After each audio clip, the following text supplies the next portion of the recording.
നമസ്കാരം.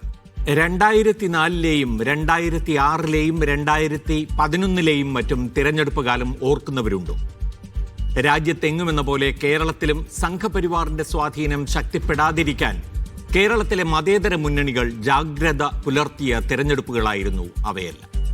2026-ലെ നിയമസഭാ തിരഞ്ഞെടുപ്പിലേക്ക് നീങ്ങുമ്പോൾ പ്രബല മതേതര പാർട്ടിയായ CPM-ന്റെ നേതാക്കളുടെ വായിൽ നിന്ന് വീഴുന്ന വാക്കുകൾ കേൾക്കുമ്പോൾ ആ തിരഞ്ഞെടുപ്പുകളൊക്കെ നൊസ്റ്റാൾജിയയായി അനുഭവപ്പെട്ടാൽ അത്ഭുതപ്പെടാനില്ല.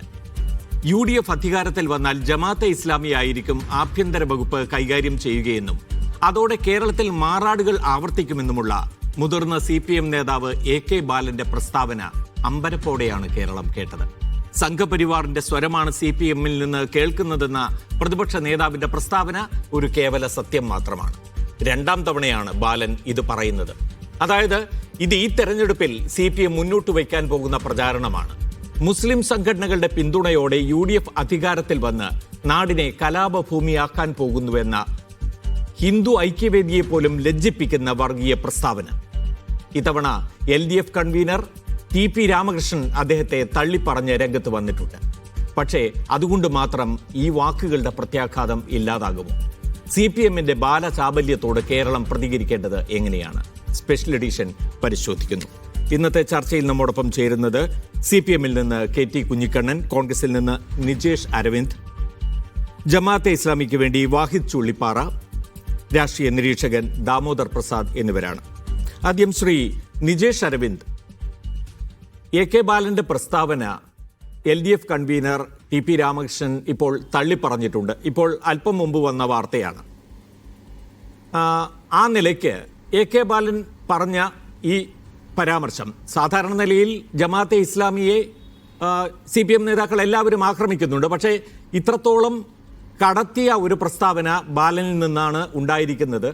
അത് CPM തള്ളിപ്പറഞ്ഞുവെങ്കിൽ, അല്ലെങ്കിൽ LDF കൺവീനർ തള്ളിപ്പറഞ്ഞുവെങ്കിൽ അതോടെ ആ അധ്യായം അവസാനിക്കുന്നുണ്ടോ? അതോ ബാലൻ പറഞ്ഞത് അദ്ദേഹത്തിൻ്റെ ബാലചാബല്യം എന്ന നിലയിൽ തള്ളിക്കളയുന്നതിന് പകരം അത് CPM-ന്റെ ആകെ ഒരു തന്ത്രമാണ്, ആ നിലയ്ക്കാണ് അവർ മുന്നോട്ട് പോകാൻ പോകുന്നത് എന്ന് കരുതാൻ നിങ്ങളുടെ മുന്നിൽ എന്താണുള്ളത് വസ്തുതകൾ? ഒന്ന്, നമ്മൾ പഠിക്കേണ്ടത് ആരാണ് AK ബാലൻ എന്നുള്ളതാണ്. കഴിഞ്ഞ 10 വർഷത്തെ ചരിത്രമെടുത്താൽ കമ്മ്യൂണിസ്റ്റ് പാർട്ടി ഏതൊക്കെ ഘട്ടത്തിൽ പ്രതിരോധത്തിലാവുന്നോ ആ സമയത്തൊക്കെ കേരളത്തിൻ്റെ മുഖ്യമന്ത്രിയെ പിണറായി വിജയനെ പ്രൊട്ടക്റ്റ് ചെയ്യാൻ വേണ്ടി വാദമുഖങ്ങളുമായി വരുന്ന ഒരാളുടെ പേരാണ് AK ബാലൻ. എന്നും പാർട്ടിയുടെ വക്താവായിക്കൊണ്ടാണ് അദ്ദേഹം നിലകൊണ്ടത്. ഒന്ന്. രണ്ടാമത്തെ കാര്യം, നമ്മൾ AK ബാലനെ അങ്ങ് വിട്ടേക്കുക. കമ്മ്യൂണിസ്റ്റ് പാർട്ടിയെ ഒരു രാഷ്ട്രീയ വിദ്യാർത്ഥി എന്ന നിലയ്ക്ക് നമ്മളൊന്ന് പഠിക്കാൻ ശ്രമിച്ചാൽ നമുക്ക് വളരെ കൃത്യമായി മനസ്സിലാക്കാൻ കഴിയുന്ന ഒരു പൊളിറ്റിക്സ് ഉണ്ട്. അത് കേവലം ഈ ഒരു പ്രസ്താവനയിൽ മാത്രം ഒതുങ്ങി നിൽക്കുന്നതല്ല. നമ്മളൊക്കെ രാഷ്ട്രീയ വിദ്യാർത്ഥികളാണ്. ഞാൻ കോഴിക്കോട് ജില്ലക്കാരനാണ്. കോഴിക്കോട് ജില്ലയിലെ ഏറ്റവും വലിയ രാഷ്ട്രീയ വർഗീയ കലാപം എന്ന് പേര് പറയാവുന്നത് 1987 കോഴിക്കോടിൻ്റെ അങ്ങ് വടക്കേ ഭാഗത്തുണ്ടായ നാദാപുരം കലാപമാണ്. ഒരുപക്ഷെ ശ്രീ പ്രമോദ് രാമനൊക്കെ അതിനെപ്പറ്റി അറിവുണ്ടാവും. ഞാനൊക്കെ സ്കൂളിൽ പഠിക്കുന്ന കാലത്താണ്. ആ കാലഘട്ടത്തിലെ നാദാപുരം കലാപത്തിൽ അന്ന് 87 മരിച്ചു വീണത് 9 പേരാണ്. യഥാർത്ഥത്തിൽ ഒരു ഭാഗത്ത് CPM-ഉം മറുഭാഗത്ത് മുസ്ലിം ലീഗുമായിരുന്നു. പക്ഷേ ആ കലാപത്തിൽ 3 കോൺഗ്രസ്സുകാരും മരിച്ചു. അതിൽ ശ്രീ CP കുഞ്ഞബ്ദുള്ള, അന്നത്തെ കോൺഗ്രസിന്റെ മണ്ഡലം സെക്രട്ടറിയാണ്, നരിപ്പറ്റ മണ്ഡലം സെക്രട്ടറി. അന്ന് CPM-ഉം മുസ്ലിം ലീഗും തമ്മിലുണ്ടായ നിരന്തരമായ സംഘടനത്തെ തുടർന്ന് ഇതൊന്ന് സമാധാനത്തിലെത്തിക്കണം എന്ന് പറഞ്ഞ് പുറത്തിറങ്ങി, ആരും പുറത്തിറങ്ങാത്തൊരു സാഹചര്യത്തിൽ പുറത്തിറങ്ങി കോഴിക്കോട് വന്ന് DCC പ്രസിഡന്റിനെ കണ്ട് തിരിച്ചുപോയി. അദ്ദേഹത്തിന് പേടിക്കാനില്ല, കുഞ്ഞബ്ദുള്ളയ്ക്ക് പേടിക്കാനില്ല. തിരിച്ചു വന്ന് ഇറങ്ങി സമാധാനം ഉണ്ടാക്കാൻ വേണ്ടി ഇറങ്ങിയപ്പോൾ ഒളിച്ച് കാത്തിരുന്ന CPM-ന്റെ തൊട്ടടുത്ത വീട്ടുകാരനായ CPM-ന്റെ ബ്രാഞ്ച് സെക്രട്ടറിയും ലോക്കൽ കമ്മിറ്റി അംഗവും അടക്കമുള്ള ആളുകൾ കുഞ്ഞബ്ദുള്ളയെ വെട്ടിക്കൊന്നു. ഒറ്റ കാരണമേ ഉണ്ടായിരുന്നുള്ളൂ, കുഞ്ഞബ്ദുള്ളയെ കൊല്ലാൻ. അദ്ദേഹം മുസൽമാനായിരുന്നു എന്നുള്ളത് മാത്രമാണ്. വീണ്ടും 2012 കലാപമുണ്ടായി. അത് CPM-ഉം ലീഗുമാണെങ്കിൽ പോലും എല്ലാ മുസ്ലിം വീടുകളും ആക്രമിച്ചു. അതൊക്കെ പോട്ടെ, 2012 നമ്മുടെയൊക്കെ കണ്ണിന്റെ മുന്നിൽ കലാപമുണ്ടായി. അന്ന് തൂണേരി എന്ന് പറയുന്ന പഞ്ചായത്തിനകത്ത് 100-ലധികം വീടുകൾ തല്ലിപ്പൊളിച്ച് കൊള്ള ചെയ്തു. ഓർമ്മിപ്പിക്കുന്നതാണോ ശരി ശ്രീ നിജേഷ് അരവിന്ദ്? ഞാൻ ചോദിച്ച ചോദ്യം ഇതാണ്. ഇതൊരു വളരെ ആലോചിച്ചുറപ്പിച്ച ഒരു തന്ത്രം എന്ന നിലയിൽ ഈ മാറാട് കലാപത്തിന്റെ ഓർമ്മകൾ പുറത്തെടുക്കാൻ CPM ശ്രമിക്കുന്നു എന്നതിന് നിങ്ങൾക്ക് എന്തെങ്കിലും അദ്ദേഹം പറഞ്ഞത് കൂടാതെയുള്ള വസ്തുതകൾ മുന്നോട്ട് വയ്ക്കാനുണ്ടോ? ഞാൻ അവിടേക്ക് അവിടേക്കാണ് വരുന്നത്. നമ്മളൊക്കെ മറക്കാൻ ആഗ്രഹിക്കുന്ന ഒന്നാണല്ലോ മാറാട് കലാപം. മറക്കാൻ ആഗ്രഹിക്കുന്നതാണ്. 2002, 2003 കോഴിക്കോട്ട് സംഭവിച്ചു പോയി. നമ്മൾക്ക് ഇന്ന് പറയാം, നീണ്ട 20, 25 കൊല്ലം, 23 കൊല്ലം കഴിയുമ്പോൾ അത് ആവർത്തിക്കപ്പെട്ടിട്ടില്ല എന്ന സന്തോഷം നമ്മൾക്കുണ്ട്. അതിനെ വീണ്ടും ഓർമ്മിപ്പിച്ച രണ്ടാളുകൾ, ഒന്ന് വെള്ളാപ്പള്ളി നടേശൻ കഴിഞ്ഞ ആഴ്ച ആലപ്പുഴയിലെ പ്രസ് കോൺഫറൻസിൽ അത് ഓർമ്മിപ്പിച്ചു. ഇന്ന് ആരാണ് വെള്ളാപ്പള്ളി നടേശൻ നമ്മൾ പറയേണ്ടതില്ലല്ലോ. കഴിഞ്ഞ കുറച്ചു കാലമായി CPM-നോട് ചേർന്ന് നിന്ന് സഞ്ചരിച്ച്, മറ്റാരും കയറാത്ത കേരളത്തിന്റെ മുഖ്യമന്ത്രിയുടെ കാറിൽ കയറി സഞ്ചരിച്ച്, ഞങ്ങൾ കോഴിക്കോട്ടുകാർക്ക് അദ്ദേഹത്തിനെ പറ്റി ഒരു വ്യക്തമായ ഓർമ്മയുണ്ട്. മാൻഹോളിൽ വെച്ച് ഒരു അന്യ സംസ്ഥാന തൊഴിലാളി മരണപ്പെട്ടപ്പോൾ കൈനീട്ടിക്കൊടുത്ത് രക്ഷപ്പെടുത്താൻ ശ്രമിച്ച നൌഷാദ് എന്ന ഓട്ടോറിക്ഷ ഡ്രൈവർ, അതൊരു വലിയ ഐക്കണായി, സ്നേഹത്തിന്റെ ഐക്കണായി നൌഷാദ് മാറിയപ്പോൾ ആ നൌഷാദിന് സഹായം കൊടുക്കണമെങ്കിൽ അവൻ ഇന്ന മതക്കാരനാണ് എന്ന് അന്നേ വർഗീയതയുടെ വിത്തുപാകിയ ശ്രീ വെള്ളാപ്പള്ളി നടേശനെ കാറിൽ കയറ്റിക്കൊണ്ടുപോകുന്ന പിണറായി വിജയന്റെ ഈ വർത്തമാന കാലത്താണ് ഞാൻ പറയുന്നത്. അന്ന് മാറാടിനെ പറ്റി ഓർമ്മിപ്പിച്ചത് മിസ്റ്റർ വെള്ളാപ്പള്ളിയാണ്. ഇന്ന് മാറാടിനെ പറ്റി വീണ്ടും ഓർമ്മിപ്പിക്കുന്നത് AK ബാലനാണ്. എന്താണ് പറഞ്ഞത്? കേരളം മറക്കാൻ ആഗ്രഹിച്ച ഒരു കലാപത്തെ പറ്റി ഓർമ്മിപ്പിച്ച് നാളെ UDF അധികാരത്തിൽ വന്നാൽ ആഭ്യന്തര മന്ത്രി സ്ഥാനത്തേക്ക് ജമായത്തെ ഇസ്ലാമിയാണ് എന്നാണ് പറയുന്നത്. ഞാൻ ജമായത്തെ ഇസ്ലാമിയെ അവിടെ വെച്ചുകൊണ്ട് തന്നെ പറയുന്നു, എൻ്റെ ഓർമ്മയിൽ ഏതെങ്കിലും ഒരു രാഷ്ട്രീയ വർഗീയ കലാപത്തിൽ ജമായത്തെ ഇസ്ലാമി പങ്കാളിയായതായിട്ട് എൻ്റെ രാഷ്ട്രീയ ബോധത്തിനകത്തുണ്ടായിട്ടില്ല. അത് നാദാപുരം കലാപമാകട്ടെ, മാറാട്ട് കലാപമാകട്ടെ, അങ്ങനെയൊന്നും ഉണ്ടായിട്ടില്ല എന്ന് ഉറപ്പിച്ചു പറയാൻ സാധിക്കും. തീർന്നില്ല. 2002-2003 മാറാട് കലാപം ഉണ്ടായതെങ്കിൽ 2006 കേരളത്തിലെ തെരഞ്ഞെടുപ്പിൽ, പൊതു തെരഞ്ഞെടുപ്പിൽ, നിയമസഭാ തെരഞ്ഞെടുപ്പിൽ ഈ ജമായത്തെ ഇസ്ലാമി പിന്തുണച്ചത് ഡയറക്റ്റായി, അത് മറ്റേ മൂല്യം നോക്കിയിട്ടല്ല, വളരെ ഡയറക്റ്റായി പിന്തുണച്ചത് അന്നത്തെ CPM-നെയാണ്. KT ജലീൽ ജയിച്ചപ്പോൾ, കുഞ്ഞാലിക്കുട്ടിയെ തോൽപ്പിച്ച് ജയിച്ചപ്പോൾ, തിരൂരിൽ ET മുഹമ്മദ് ബഷീർ പരാജയപ്പെട്ടപ്പോൾ, ലീഗിന്റെ ആളുകളൊക്കെ പരാജയപ്പെട്ട ഒരു വലിയ തെരഞ്ഞെടുപ്പ് കാലത്ത് KT ജലീൽ എന്ന ഇടതുപക്ഷ സ്ഥാനാർത്ഥി ഏറ്റവും ആദ്യം പോയത് കോഴിക്കോട്ടെ മാവൂർ റോഡിലെ ഹിറ സെന്ററിലായിരുന്നു എന്നുള്ളത് യാഥാർത്ഥ്യമാണ്. തീർന്നില്ല. 2011 തെരഞ്ഞെടുപ്പിൽ ശ്രീ KTക്ക് അറിയാം, 2010 ഞങ്ങളുടെ നാട്ടിൽ ഞാനൊക്കെ പങ്കെടുത്ത പോലീസ് ഒരു വലിയൊരു ലാത്തിചാർജ് ഉണ്ടായ കിനാലൂർ രാഷ്ട്രീയ സമരം ഉണ്ടായിരുന്നു. ഒരുപക്ഷെ ശ്രീ പ്രമോദിന് ഓർമ്മയുണ്ടാവും. ആ 2010 മെയ് മാസം 4 നടന്ന പോലീസ് ലാത്തിചാർജ് VS അച്യുതാനന്ദൻ ഇടപെട്ട് തീർത്തപ്പോൾ ഒരു 3-4 മാസക്കാലം കേരളത്തിലെ രാഷ്ട്രീയ ഭൂമികയ്ക്കകത്ത് CPM അന്ന് പ്രചരിപ്പിച്ചത് സോളിഡാരിറ്റിയും കോൺഗ്രസും ചേർന്നുകൊണ്ട് ഒരു സമരമുണ്ടാക്കി, ഒരു വർഗീയ സമരമുണ്ടാക്കി എന്നായിരുന്നു. അത് കഴിഞ്ഞ് 2011 തെരഞ്ഞെടുപ്പിലും ഇതേ ജമാഅത്തെ ഇസ്ലാമി അന്ന്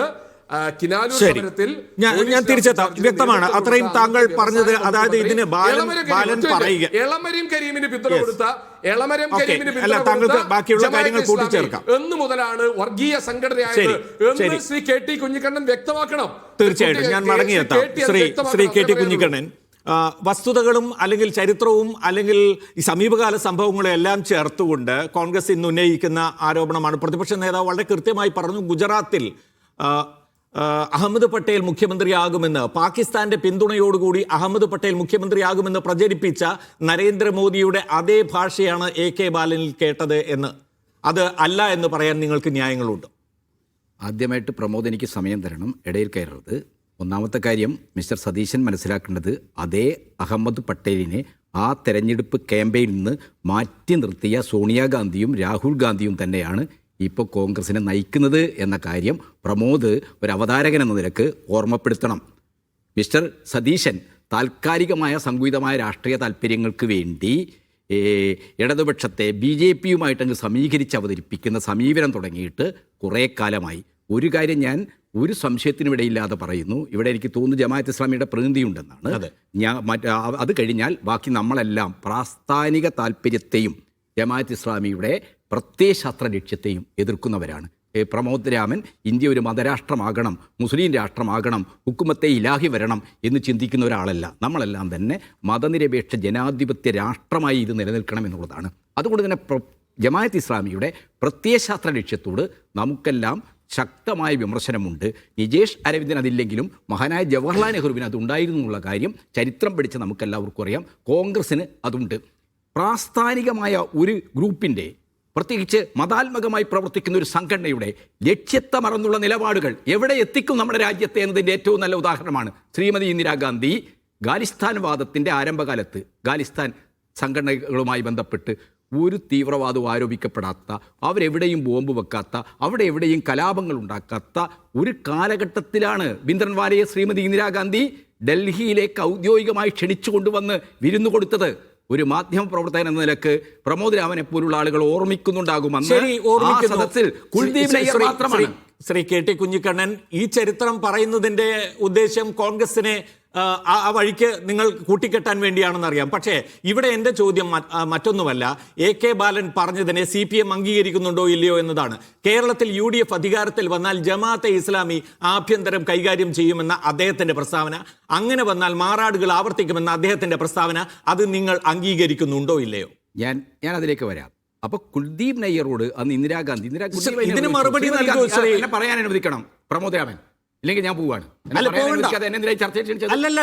അല്ല, അങ്ങനെയൊരു നിലപാടെടുക്കല്ലേ ശ്രീ കെ ടി കുഞ്ഞിക്കണ്ണൻ? എനിക്ക് പറയാനുള്ളത് പറയണം. ചോദ്യത്തിന് മറുപടി ആകണം, അത്രേ ഉള്ളൂ. താങ്കൾ പറഞ്ഞോ? ഇല്ല, ചോദ്യത്തിന് മറുപടി ആകണമെന്നേ ഉള്ളൂ. സംസാരിച്ചു പോകാൻ അവസരം കൊടുക്കല്ലേ? ഇല്ല, ചോദ്യത്തിന് മറുപടി ആകണമെന്ന് മാത്രമേ ഉള്ളൂ. താങ്കൾക്ക് സംസാരിക്കാം. മറുപടി പറയൂ. ഞാൻ മറുപടി പറയാതെ ഇവിടുന്ന് പോവില്ല. ഞാൻ മറുപടി പറയാതെ ഇവിടുന്ന് പോവില്ല. Okay, very good. അന്ന് കുൽദീപ് നയ്യറോട് ശ്രീമതി കുൽദീപ് നയ്യർ ഈ ചോദ്യം ഉന്നയിച്ചു. ഒരു തിയോക്രാറ്റിക്കായ ഒരു രാഷ്ട്രത്തെ ലക്ഷ്യം വെച്ച് പ്രവർത്തിക്കുന്ന ഒരു സംഘടനയുടെ ആത്മീയ പരിവേഷമുള്ള നേതാവ് മാത്രമാണ് ഈ ബിന്ദ്രവാല. ഇദ്ദേഹത്തിന് സാമൂഹ്യമായ ഒരു പ്രസക്തിയുമില്ല എന്ന് കുൽദീപ് നയ്യറെ പോലുള്ള ഒരാൾ ഇന്ദിരാഗാന്ധിയെ ഓർമ്മപ്പെടുത്തിയപ്പോൾ ഇന്ദിരാഗാന്ധി പറഞ്ഞ എന്താണ്? അദ്ദേഹം സ്വാത്വികനായ ഒരു സന്യാസി മാത്രമാണ്, അതിലപ്പുറത്തും ഒരു തീവ്രവാദവും അദ്ദേഹത്തിനില്ല. അതിൻ്റെ വില എന്തായിരുന്നു എന്ന് നമുക്ക് എല്ലാവർക്കും അറിയാം. പക്ഷേ ഇവിടെ വിഷയം, പ്രമോദ് ചോദിച്ച ചോദ്യത്തിലേക്ക് ഞാൻ വരാം. ജമാഅത്ത് ഇസ്ലാമി UDF വന്നാൽ ആഭ്യന്തരമന്ത്രി സ്ഥാനം ഏറ്റെടുക്കുമെന്ന് ഞാൻ വിശ്വസിക്കുന്നില്ല. CPM അങ്ങനെ കാണുന്നുണ്ടെന്ന് ഞാൻ കാണുന്നില്ല. പക്ഷെ ജമാഅത്ത് ഇസ്ലാമിയുടെ പിൻബലമുള്ള ഒരു സർക്കാർ ഇന്ന് കേരളത്തിലെ ഒരു മുസ്ലിം സമുദായത്തെ പ്രതിനിധീകരിക്കുന്ന ഒരു രാഷ്ട്രീയ പാർട്ടിയാണ് മുസ്ലിം ലീഗ്. ആ മുസ്ലിം ലീഗുമായി ചേർന്നുകൊണ്ട് ഇടതുപക്ഷത്തിനും CPM-നും എതിരായിട്ട് വലിയ രീതിയിലുള്ള ഒരു ഹിന്ദുത്വ പരിവേഷമുണ്ട്. അത് ഹിന്ദുത്വ പാർട്ടിയാണെന്ന് വരുത്തി തീർക്കാൻ വലിയ ശ്രമങ്ങൾ നടത്തുന്നുണ്ട്. ആ ശ്രമങ്ങളുടെ ഭാഗമായിട്ട് UDF ഉൾപ്പെടെയുള്ള ഇന്നത്തെ ഈ കോൺഗ്രസ് നേതൃത്വം കൊടുക്കുന്ന അതിലെ ഘടകകക്ഷികൾ ആരായാലും അവർ അധികാരത്തിൽ വന്നാൽ UDF-ന്റെ മുൻകാല ചരിത്രം പരിശോധിക്കുന്ന ആർക്കും അറിയാം ഇവിടെ വർഗീയ കലാപമുണ്ട്. UDF ഭരിക്കുന്ന സമയത്ത് ഇവിടെ വർഗീയ കലാപം ഉണ്ടായിട്ടുണ്ട്. 2003 മെയ് 2 മാറാട് കലാപമുണ്ടായത് UDF ഭരിക്കുന്ന സമയത്താണ്. ഈ കാര്യം പ്രമോദ് രാമന് നന്നായി മനസ്സിലാക്കണമെങ്കിൽ ആർക്ക് നിഷേധിക്കാൻ കഴിയും ശ്രീ കുഞ്ഞിക്കണ്ണൻ. പക്ഷേ ഈ വർഗീയ കലാപം ഉണ്ടായത്, മാറാട് വർഗീയ കലാപം ഉണ്ടായത്, താങ്കളിപ്പോൾ പറഞ്ഞല്ലോ മുസ്ലിം സംഘടനകൾക്ക് സ്വാധീനമുള്ള UDF സർക്കാർ വന്നാൽ വർഗീയ കലാപം ഉണ്ടാകും എന്ന് പറഞ്ഞാൽ അതിന്റെ അർത്ഥം മുസ്ലിം സംഘടനകൾ കേരളത്തിൽ വർഗീയ കലാപം ഉണ്ടാക്കാൻ നിൽക്കുന്നു എന്നാണ്. മാറാട് കലാപം ഉണ്ടായത് മുസ്ലിം സംഘടനകൾ വർഗീയ കലാപം നടത്തിയിട്ടാണോ എന്ന് താങ്കൾ പറയണം. ആണോ? അങ്ങനെ ഞാൻ പറയാത്ത ഭാഗം എന്റെ നാവായിട്ട് പ്രമോദ് രാമൻ മാറണ്ട. ഞാൻ പറഞ്ഞ കാര്യം പറയാൻ അനുവദിക്കുക. ഒറ്റ കാര്യം മാത്രം താങ്കൾ പറയാം. മുസ്ലിം സംഘടനകൾക്ക് സ്വാധീനമുള്ള, ജമാഅത്തെ ഇസ്ലാമിക്ക് സ്വാധീനമുള്ള UDF ഗവൺമെന്റ് വരികയാണെങ്കിൽ ഇവിടെ വർഗീയ കലാപങ്ങൾ ഉണ്ടാകും എന്ന് താങ്കൾ പറഞ്ഞു. അങ്ങനെ വർഗീയ കലാപം ഉണ്ടാക്കിയിട്ടുണ്ടോ? അല്ല, ജമാഅത്തെ ഇസ്ലാമി വർഗീയ കലാപം ഉണ്ടാക്കിയിട്ടുണ്ടോ? താങ്കൾ പറയണം. ഞാൻ ഈ ചർച്ചയിൽ പങ്കെടുക്കുന്ന CPM-നെ പ്രതിനിധീകരിച്ച് വരുന്ന ഞാൻ ജമാഅത്ത് ഇസ്ലാമിയെ ഒരു മുസ്ലിം സംഘടനയായിട്ട് കാണുന്നില്ല. മുസ്ലിം ന്യൂനപക്ഷത്തിന്റെ താല്പര്യങ്ങളെയല്ല അത് പ്രതികരിക്കുന്നത്. അല്ല, കൃത്യമായ ഒരു മതരാഷ്ട്ര അജണ്ടയുണ്ട്. ആ മതരാഷ്ട്ര അജണ്ട ഒരു കാരണവശാലും ഇന്ത്യയിലെയോ കേരളത്തിലെയോ മുസ്ലിം താല്പര്യവുമായി ബന്ധപ്പെട്ടല്ല. അത് ആഗോള മൂലധനം ലോകത്തെമ്പാടും വ്യാപിപ്പിക്കുന്ന മത തീവ്രവാദത്തിന്റെയും മതരാഷ്ട്രവാദത്തിന്റെയും അസ്ഥിരീകരണ പദ്ധതിയുടെ ഭാഗമായ ഒരു പ്രത്യയശാസ്ത്രമാണ് ജമാഅത്തെ ഇസ്ലാമിയുടെ പ്രത്യയശാസ്ത്രം എന്ന് കരുതുന്ന അഭിപ്രായം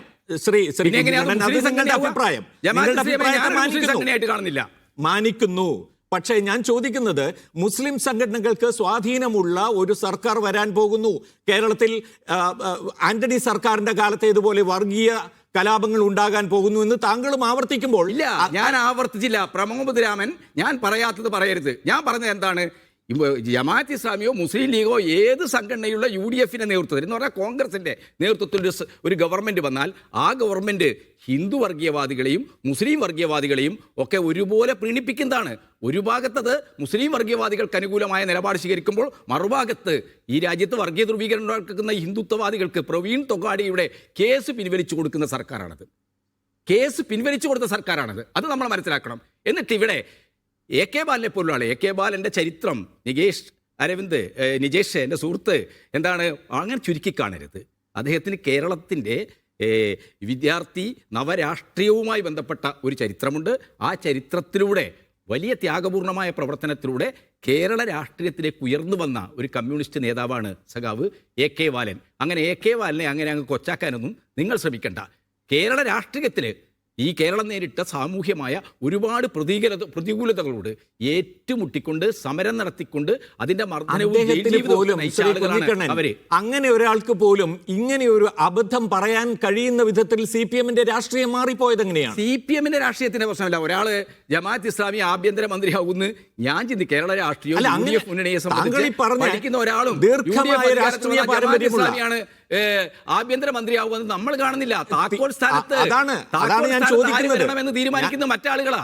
ഞാൻ ചോദിക്കുന്നത് ജമാഅത്ത് ഇസ്ലാമി വരുമെന്ന് ഞങ്ങൾ ആരും കരുതില്ല. അതെന്തുകൊണ്ട് AK ബാലൻ പറയുന്നു? AK ബാലനെ പോലെ കേന്ദ്ര കമ്മിറ്റി അംഗമായിരുന്ന ഒരാൾ പറയുന്നത് എന്തുകൊണ്ടാണ്? പറയുന്നത് എന്താണ്?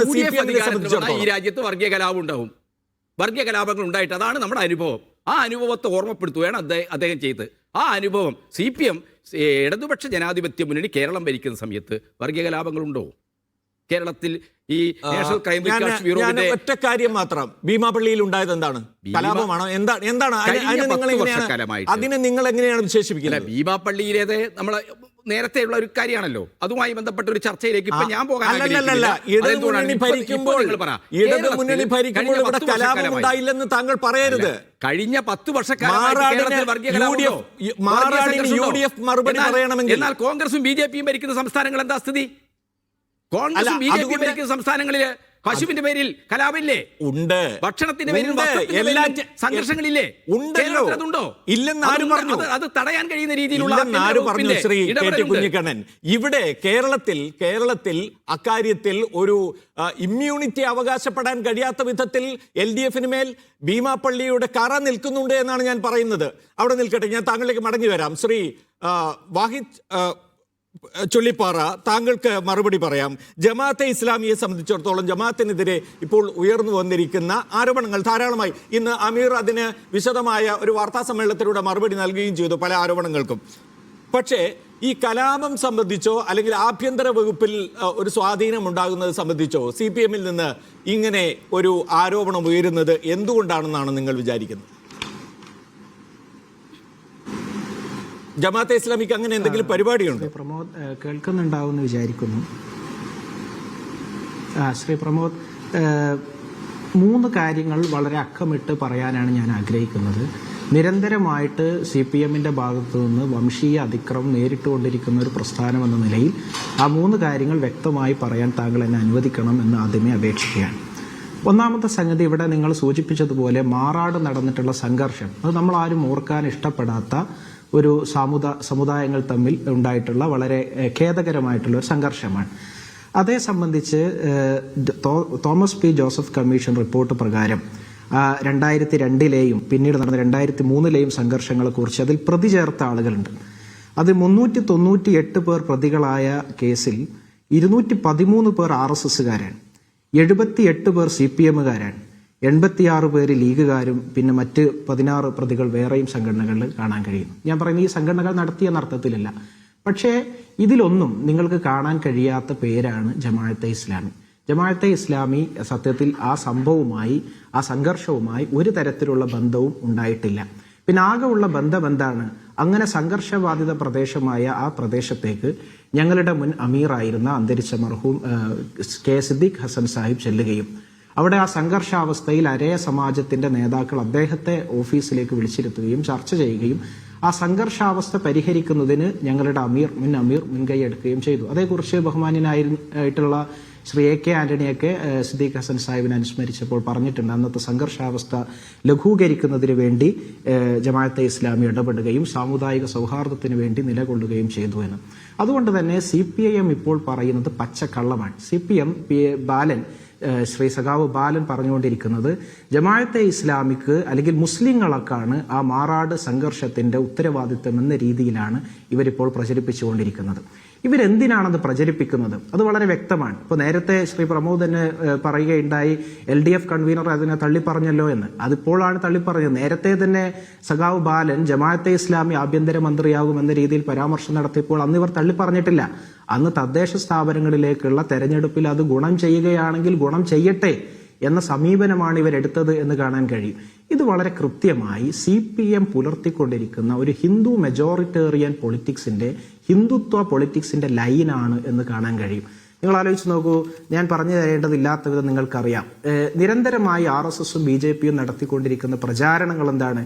ഹിന്ദു ഖത്തറെ മേഹേ, Hindu is in danger, Hindu മുസ്ലിങ്ങളിൽ എന്തോ അപകടത്തിലാണ്, അല്ലെങ്കിൽ അപകടത്തിൽ പെടാൻ പോകുന്നു എന്ന പ്രചാരണം നിരന്തരം നടത്തിക്കൊണ്ടുള്ള ഒരു ഹിന്ദു മെജോറിറ്റേറിയനിസത്തെ വളർത്തുന്ന ഒരു ലൈനാണ് ഹിന്ദുത്വ രാഷ്ട്രീയത്തിന്റെ ലൈനെങ്കിൽ അതിലേക്ക് CPM കൂടുതലായി അടുത്തു അല്ലെങ്കിൽ ആയി ചേർന്നു എന്നതിന്റെ പ്രഖ്യാപനമാണ് സത്യത്തിൽ ശ്രീ ബാലൻ സഖാവ് നടത്തുന്നത്. ഇത് ഹിന്ദു വോട്ട് ബാങ്ക് ലക്ഷ്യം വെച്ചിട്ടുള്ള ഒരു നാക്കുപിഴയോ അല്ലെങ്കിൽ എന്തെങ്കിലും വിഴുങ്ങലോ അതൊന്നുമല്ല, മറിച്ച് രണ്ടും മൂന്നും പോയിന്റ് കൂടി പെട്ടെന്ന് പറയണം, നമ്മുടെ സമയം കൂടരുത് എന്നുള്ളതുകൊണ്ടാണ് ഞാൻ പെട്ടെന്ന് പറഞ്ഞ് അവസാനിപ്പിക്കാം. അതായത് ഇത് ഹിന്ദു മെജോറിറ്റേറിയനിസത്തിന്റെ, ഹിന്ദുത്വ രാഷ്ട്രീയത്തിന്റെ കോറിലേക്ക് CPM അതേ തന്നെ എടുത്ത് പ്രയോഗിച്ചുകൊണ്ടിരിക്കുന്നു എന്നുള്ളതാണ്. എന്റെ മൂന്നാമത്തെ പോയിന്റ്, നിരന്തരമായി കുഞ്ഞിക്കണ്ണൻ സഖാവും CPM നേതാക്കളും പല പ്രഭാഷണങ്ങളിലൂടെയും പല ലേഖനങ്ങളിലൂടെയും പറഞ്ഞുകൊണ്ടിരിക്കുന്ന ഒരു സംഗതി ജമാഅത്തെ ഇസ്ലാമിയും RSSും ഒന്നാണ് എന്നുള്ളതാണ്. അതൊരിക്കലും ശരിയാവുകയില്ല, നിങ്ങൾ എത്ര വ്യാഖ്യാനിച്ചാലും. ഒന്നിവിടെ കുഞ്ഞിക്കണ്ണൻ സഖാവ് ഒരു മാർക്സിസ്റ്റ് പദാവലി തന്നെ ഫാഷിസം എന്ന് RSSനെ കുറിച്ച് ഉപയോഗിക്കാൻ അദ്ദേഹം മറക്കുന്നു. അദ്ദേഹം മതരാഷ്ട്രവാദം എന്നാണ് ഉപയോഗിക്കുന്നത്. ഒരിക്കലും RSSനെ പോലെ തീവ്ര വലതുപക്ഷത്തിന്റെ എത്നോ നാഷണലിസ്റ്റ് സമീപനം നിങ്ങൾക്ക് ജമാഅത്തെ ഇസ്ലാമിൽ കാണാൻ കഴിയില്ല. തീവ്ര വലതുപക്ഷ പ്രസ്ഥാനമായ RSSനെ പോലെ കോർപ്പറേറ്റുകളോടും വലതുപക്ഷ മുതലാളിത്ത ചങ്ങാത്തം നിങ്ങൾക്ക് ജമാഅത്തെ ഇസ്ലാമിൽ കാണാൻ കഴിയില്ല. മറിച്ച് ഞങ്ങൾ ഇസ്ലാം മുന്നോട്ട് വെക്കുന്ന, പ്രവാചകൻ മുന്നോട്ട് വെക്കുന്ന നീതിയുടെയും സാഹോദര്യത്തിന്റെയും ഈഗാലിറ്റേറിയൻ പ്രിൻസിപ്പിൾസ് അനുസരിച്ച് സാമൂഹിക രാഷ്ട്രീയ ഇടപെടൽ നടത്തുന്ന ഒരു കൊച്ചു പ്രസ്ഥാനമാണ്. പ്രധാനമായും ഉന്നയിക്കുന്ന വിഷയം പോയിന്റ് ക്ലിയർ ആണ് എന്നുള്ളതുകൊണ്ടാണ് ഞാൻ ഇടപെടുന്നത്. പോയിന്റ് ക്ലിയർ ആണ് എന്നുള്ളതുകൊണ്ട്, അതായത് മതരാഷ്ട്രവാദം എന്ന ആ പരികല്പന, അങ്ങനെ ഒരു പരികല്പന തിയോക്രസിയാണ് എന്നാണ്, തിയോക്രാറ്റിക് സ്റ്റേറ്റ് എന്നാണ് നിങ്ങൾ കാണുന്നത്. പക്ഷേ CPM അങ്ങനെയല്ല അതിനെ കാണുന്നത്. നേരത്തെ തന്നെ ശ്രീ കുഞ്ഞിക്കണ്ണൻ അത് സൂചിപ്പിച്ചപ്പോൾ പറഞ്ഞു, അതായത് ഹിക്മത്തു ഇലാഹി അല്ലെ, അത് അങ്ങനെ ഒരു പ്രയോഗം ആദ്യം വരികയും പിന്നീട് അതിനെ ഏതാണ് ഇഖാമത്തുദ്ദീൻ എന്ന് പറയുന്ന ഇപ്പോഴത്തെ ആ ഒരു പരികല്പനയിലേക്ക് കൊണ്ടുവരികയാണ്. ഈ ദീൻ നിലനിർത്താൻ വേണ്ടിയുള്ള ഒരു ആഹ്വാനമാണ് ഇഖാമത്തുദ്ദീൻ എന്ന് നിങ്ങൾ വിശദീകരിക്കുന്നുണ്ടെങ്കിലും അതിന് മതത്തിൻ്റെതായിട്ടുള്ള ഒരു നിയന്ത്രണം ഉണ്ട് എന്നുള്ള കാര്യത്തിൽ ഒരു സംശയവുമില്ലല്ലോ.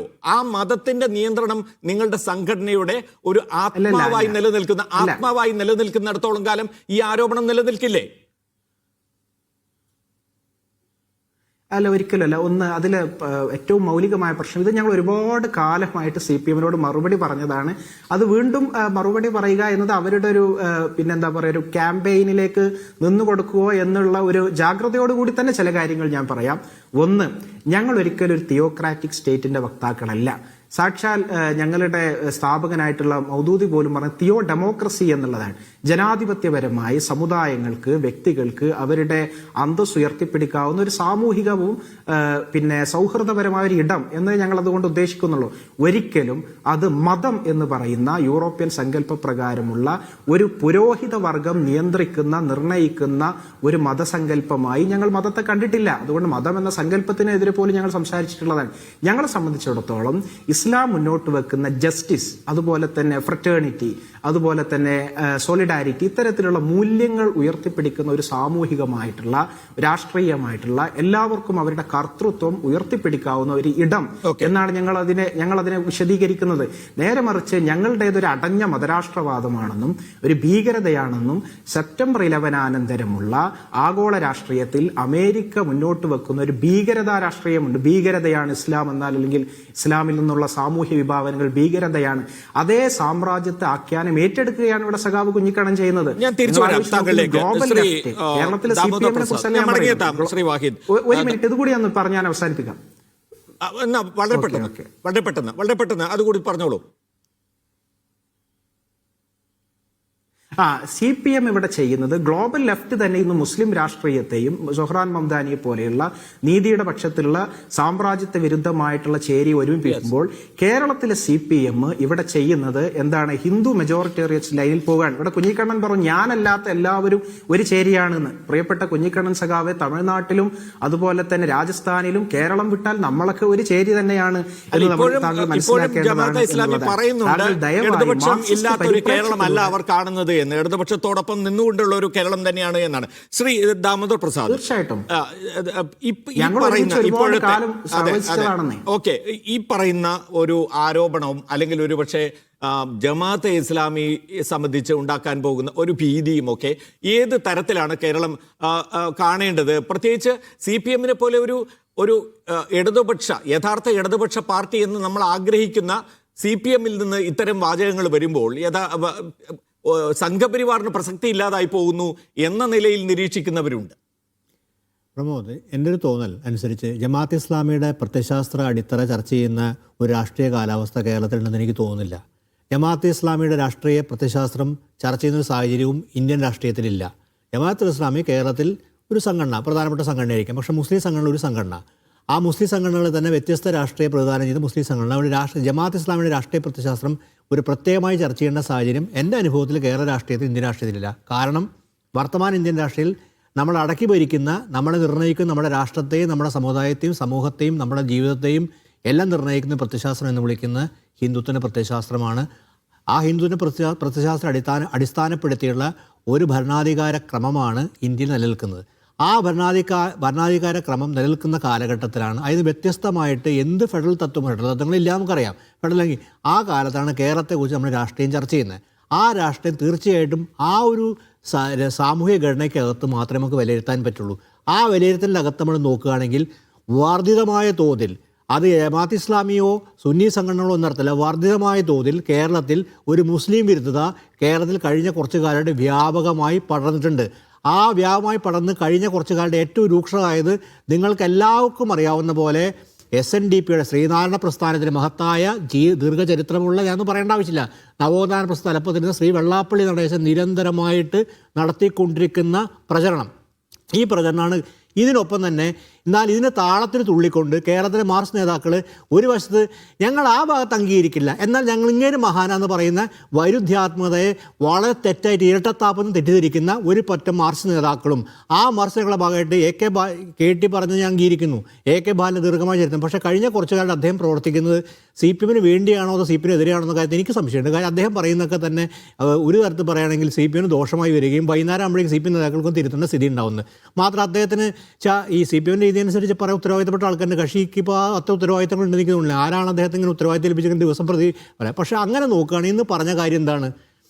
ജമാഅത്ത് ഇസ്ലാമി കേരളത്തിന് UDF വന്നാൽ എന്ത് സാഹചര്യം, വൈകുന്നേരം തിരുത്തേണ്ടി വന്നു, KT പറയുന്നു, KT പരസ്യം രേഖപ്പെടുത്തി, ഞാനിവിടെ യോജിക്കുന്നില്ല. പക്ഷേ എന്ത് സാഹചര്യമാണ് ഇത് മുതിർന്ന നേതാവിന് പറയേണ്ട സാഹചര്യം കേരളത്തിലുള്ളത്? ആ മുതിർന്ന സാഹചര്യം കേരളത്തിലുണ്ട്.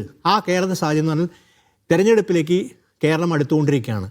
പഞ്ചായത്ത് തെരഞ്ഞെടുപ്പിലും ലോക്സഭ തെരഞ്ഞെടുപ്പിലും CPM നേരിട്ട ഒരു പ്രത്യാഘാതം ഏതളവിൽ പരിഹരിക്കണതിനെക്കുറിച്ചുള്ള ഒരു കൺഫ്യൂഷൻ CPMനുണ്ട്. CPM സംബന്ധിച്ച് മനസ്സിലാക്കുന്നത് വികസന പ്രവർത്തനം നടത്തി, ക്ഷേമ പ്രവർത്തനം നടത്തി, എന്നിട്ടും ഞങ്ങൾക്ക് വേണ്ട പോലെ വോട്ട് ലഭിക്കുന്നില്ല, ജനങ്ങൾ ഞങ്ങളെ പിന്തുണയ്ക്കില്ല.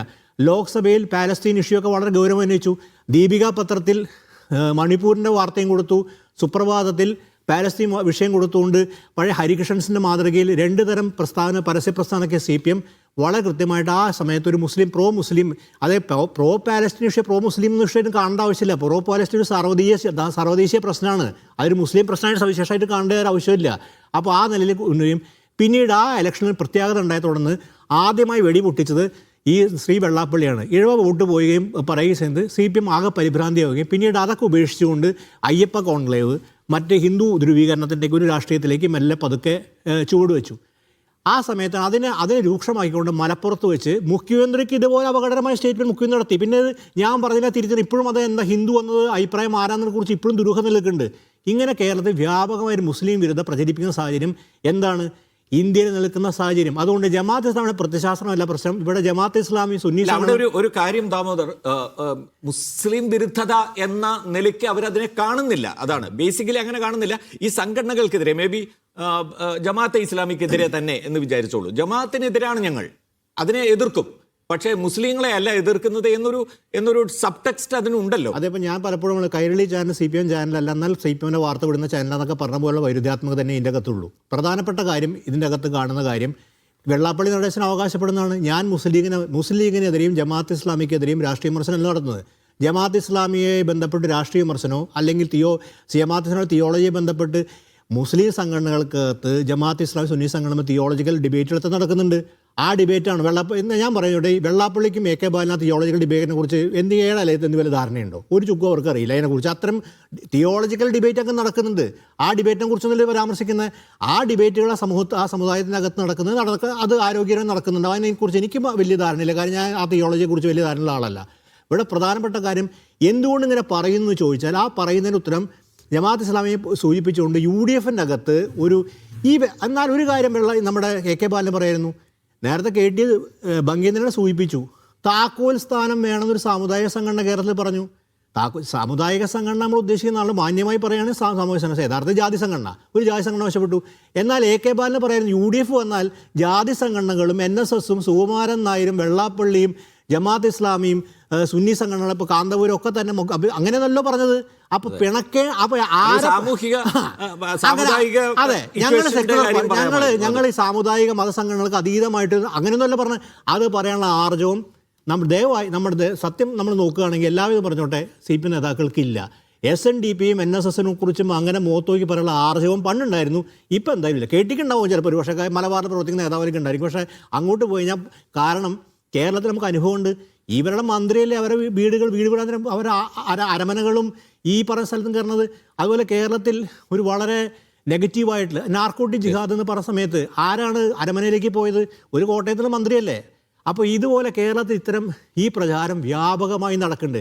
പിന്നെ കേരളത്തിലെ വർഗീയ കലാപങ്ങളുടെ ചരിത്രം നോക്കുകയാണെങ്കിൽ മാറാടാണെങ്കിൽ പൂന്തുറയാണെങ്കിലും ബിയോംപള്ളിയാണെങ്കിലും നാദാപുരാണെങ്കിലും ഇതൊക്കെ തന്നെ നമ്മുടെ ചരിത്രത്തിൻ്റെ ഭാഗമായിട്ട് നമുക്കറിയാം. അവിടെ നടന്നൊക്കെ പ്രാദേശിക വിഷയങ്ങളുണ്ട്.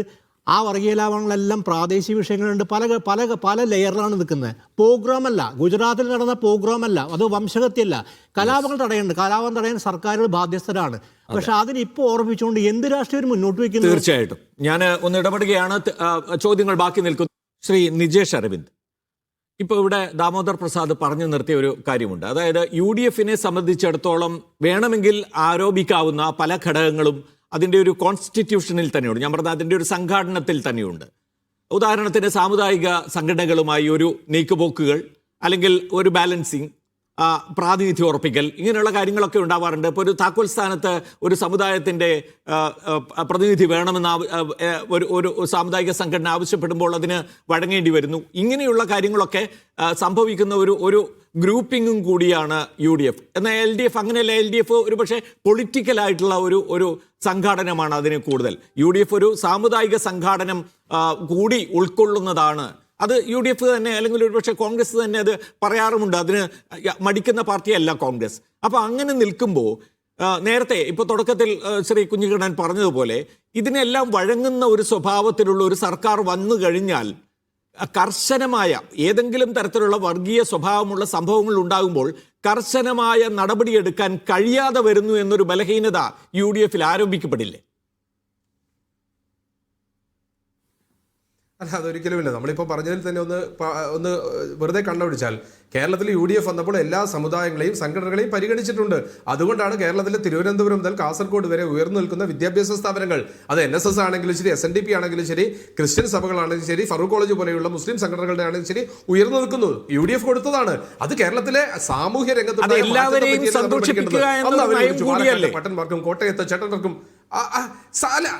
അല്ല പ്രമോദ്ജി, ആ നയം കൊണ്ടാണ് കേരളത്തിലെ വിദ്യാഭ്യാസം സർക്കാരിന് മാത്രം പൂർത്തീകരിക്കാൻ കഴിയാത്ത മേഖലയ്ക്കകത്തേക്ക് സംഘടനകളെ ഏകോപിപ്പിച്ച് കൊണ്ടുവന്നത് കൊണ്ടാണ് കേരളത്തിലെ വിദ്യാഭ്യാസത്തിൽ മാറ്റം വന്നത്. നമ്മൾ പോസിറ്റീവ് സൈഡ് എടുക്കുക.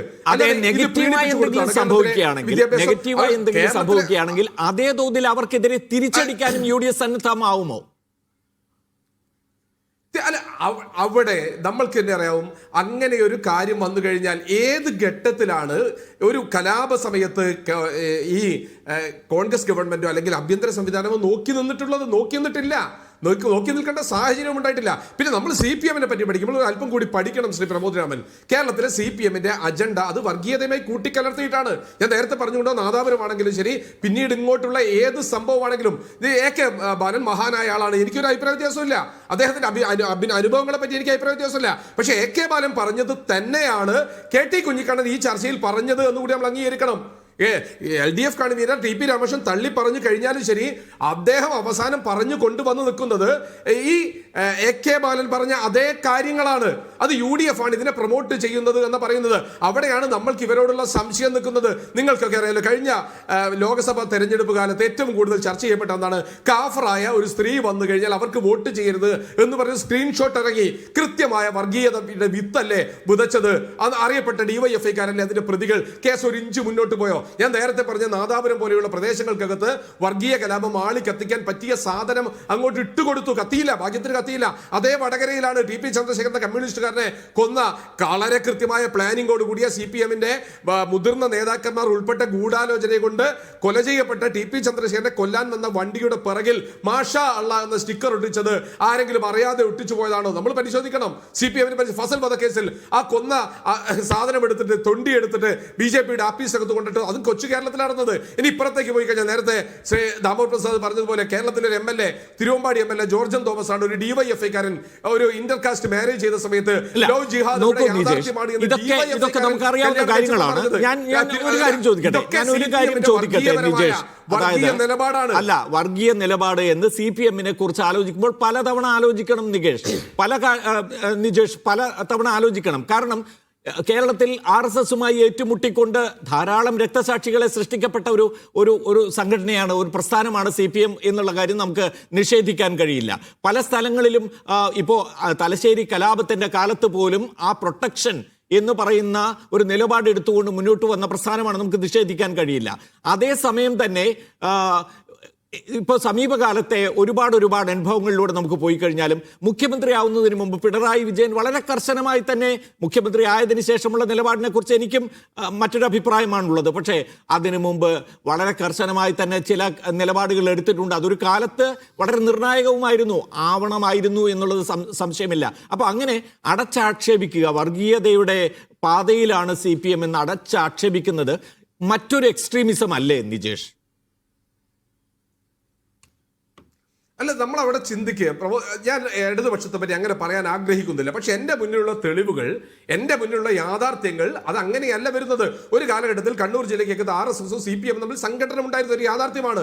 അന്ന് കൊല ചെയ്യപ്പെട്ട CPM-ന്റെയും അതുപോലെ തന്നെ RSS-ന്റെയും നേതാക്കന്മാരും ഉണ്ടായിരുന്നു. ആശയപരമാണോ അല്ലയോ എന്നുള്ളത് രണ്ടാമത്തെ കാര്യം. നമുക്ക് കുറച്ച് രാഷ്ട്രീയ വിദ്യാർത്ഥികൾ പഠിക്കും പറയാം. പിന്നീട് എന്താ സംഭവിച്ചത്? TP ചന്ദ്രശേഖരന്റെ വധം കഴിഞ്ഞതിന് ശേഷം കുഞ്ഞനന്തനെ പോലെയുള്ള ആളുകൾ ജയിലിറക്കി ഉള്ളിലേക്ക് പോയപ്പോൾ ഒരു 90-കളിലെ രാഷ്ട്രീയ സംഘടനത്തിൽ നേതൃത്വം കൊടുത്ത BJP-യുടെ ജില്ലാ പ്രസിഡന്റ് അശോക മാഷും വാസു മാഷും ഒക്കെ ഒരു സുപ്രഭാതത്തിൽ നൂറുകണക്കിന് BJP-കാരോടൊപ്പം നേരെ പോയി നിന്നത് CPM-നകത്തേക്കാണ്. പിന്നീടാണ് അവിടെ CPM നടത്താൻ തുടങ്ങിയത്. ശ്രീകൃഷ്ണ ജയന്തി ആഘോഷിക്കാൻ തുടങ്ങി, ഗണേശോത്സവം ആഘോഷിക്കാൻ തുടങ്ങി. ഇത് CPM അല്ലേ ചെയ്തിരിക്കുന്നത്? ഉത്സവങ്ങൾക്കകത്തേക്ക് CPM-ന്റെ കൊടി പിടിച്ച് പോകാൻ തുടങ്ങി. ഇത് വൈരുദ്ധ്യാത്മക ഭൗതികവാദം നമ്മെ പഠിപ്പിച്ച CPM-നകത്തുണ്ടായ നയവൈകല്യമല്ലേ? ഹൊസവളയെ കാണാൻ വേണ്ടി CPM-ന്റെ ഭരണകാലത്ത് ഒരു ADGP അജിത് കുമാർ RSS-ന്റെ സൈദ്ധാന്തികനെ കാണാൻ യൂണിഫോം അഴിച്ചു വെച്ച് ഒരു മഫ്തി വേഷത്തിൽ സ്വകാര്യ കാറിൽ പോയതിനെ പറ്റി ഒരക്ഷരം ഈ കാലം വരെ മിണ്ടിയിട്ടുണ്ടോ? വത്സൻ തില്ലങ്കേരി RSS കാണാൻ പോയതിനെ പറ്റി മിണ്ടിയിട്ടുണ്ടോ? ശബരിമലയുടെ 18-ാം പടിയിൽ വെച്ചുകൊണ്ട് അവിടെയുള്ള കാര്യങ്ങൾ നിയന്ത്രിച്ച വത്സൻ തില്ലങ്കേരി നമ്മുടെ മുന്നിലാണ്. CPI-യുടെ അതൊക്കെ വെച്ചിട്ടാണ് നിങ്ങൾ RSS ആണ് CPM-ന്റെ അല്ലെങ്കിൽ RSS ആണ് ഈ ഗവൺമെന്റിലെ ആഭ്യന്തരം ഭരിക്കുന്നത് എന്ന് പറയുന്നത്. തിരിച്ചുള്ള ഒരു പ്രയോഗമാണ് ഒരുപക്ഷെ ബാലൻ നടത്തുന്നത് എന്നതുകൂടി അവർ പറഞ്ഞേക്കാം. പ്രയോഗമാണോ അല്ല, മുമ്പിൽ സംഭവിച്ച യാഥാർത്ഥ്യങ്ങളാണ്. തൃശ്ശൂർ പൂരം കലക്കി നമ്മളൊക്കെ കണ്ടതല്ലേ? തൃശ്ശൂർ പൂരം കലക്കി കൃത്യമായ ഒരു അന്വേഷണം നടന്നോ? ശരി, ഞാൻ തിരിച്ചെത്താം നിജേഷ്.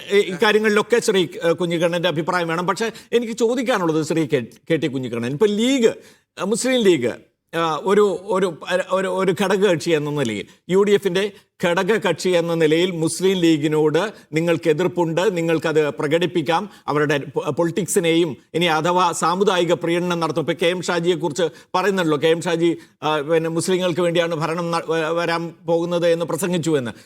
അതുൾപ്പെടെയുള്ള കാര്യങ്ങളെ നിങ്ങൾക്ക് എതിർക്കുകയും ഒക്കെ ചെയ്യാം. പക്ഷേ അതിന് പകരം ജമാഅത്തെ ഇസ്ലാമിയിലൂടെ ലീഗിനെ പ്രതിഷ്ഠിക്കുക, അല്ലെങ്കിൽ അതുമായി കണക്ട് ചെയ്തുകൊണ്ട് ലീഗിനെ ആക്രമിക്കുക എന്നൊരു സമീപനത്തിലേക്ക് പോകുന്നത് എന്തിനാണ്? ജമാഅത്തെ ഇസ്ലാമി ഏത് നിലയ്ക്കാണ് ലീഗിന്റെ മേൽ മേധാവിത്വം സ്ഥാപിച്ചിട്ടുള്ളത്, അല്ലെങ്കിൽ ലീഗിന്റെ ഒരു നിലപാടുകൾ തീരുമാനിക്കുന്നതിൽ അവരുടെ സ്വാധീനം ഉണ്ടായിട്ടുള്ളത്?